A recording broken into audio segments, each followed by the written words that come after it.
the broader context of a 9 months resource project, this kind of mental longitudinal training study, we have like 3 modules. And the first module is much more this kind of presence-based, attention-based mindfulness module. And there people are just focusing internally on objects, but they do it alone.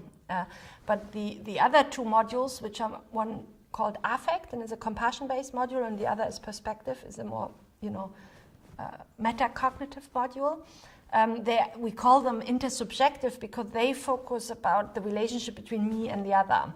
When we designed this module, obviously there were these classical meditation like loving kindness meditation, metta meditation, which are very well known in the West and are also implemented already a lot as a daily practice in 8-week compassion-based practices. But we also developed another core exercise we call the Contemplative Dyad. And the Contemplative Dyad is a meditation done together. And so you're sitting facing the other and looking into the eyes, and then you are almost meditating loudly together. So one person is asking you a certain question which you should contemplate, like reflect on, and the other person is reflecting on, and then you change roles. It is not a normal dialogue. The other one is practicing empathic listening, is not allowed to interrupt, and the one who is talking and answering a specific question, like for example, tell me a difficult situation of the last 24 hours and how it felt in your body. So this would be a mindfulness on difficult emotion and how to accept it. That's just one example. The dyads can have different questions. And what it does is that we also change every week the person.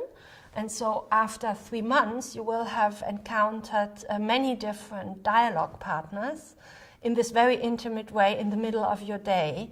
And so you start learning to contemplate how you feel in your day in a very intimate manner with someone else listening to you. So what it does, it is creating intersubjectivity, but it also allows you to cultivate intersubjective skills like empathic listening, theory of mind, perspective taking on the other,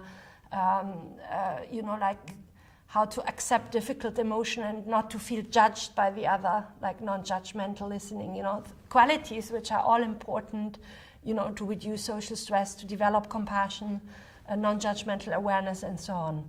But you do it with another being, and it is very, very different than when you do it alone by imagining some person which is not there. In an analytical meditation, very often your mind wanders somewhere else if you're not very trained.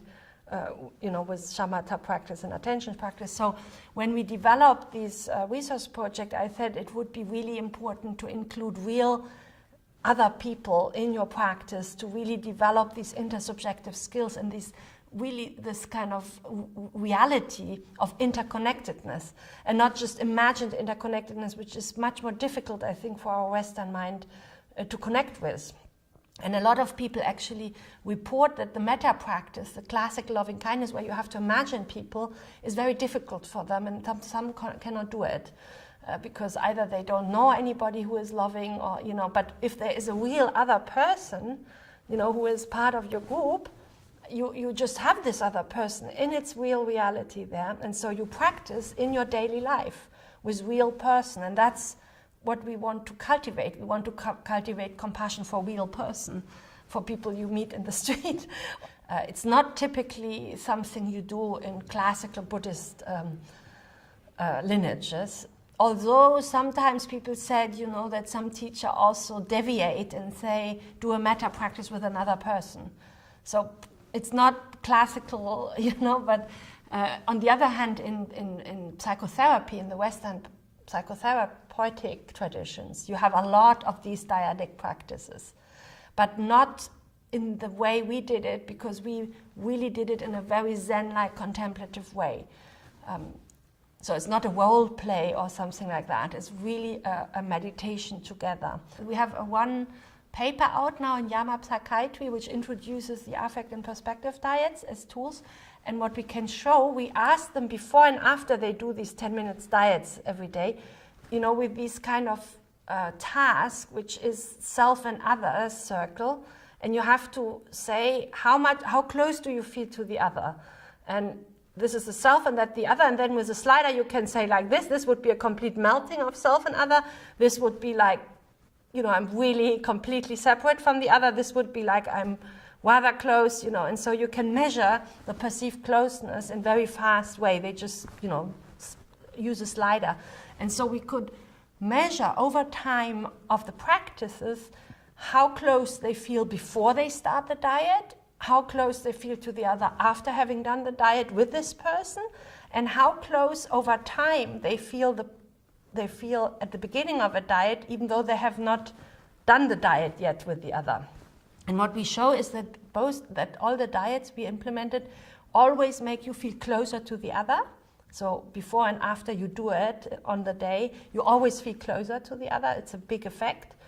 But what is even more interesting is that over the weeks, you even feel already closer at the beginning of a diet to a person, even if you are coupled with a new person, not the same person you did, you know, the whole week with. So meaning that there is something which generalizes that you already feel closer to whatever human is coupled with you before you even do the practice. So there is something which is increasing, I think, a generalized feeling of social connectedness, intersubjectivity, and common ground through this kind of daily dyadic practice. In the research project, we measured 90 different measures, but on that measures, we can't really disentangle what is a diet and what is the meta practice, because they always did 2 core practice for each module.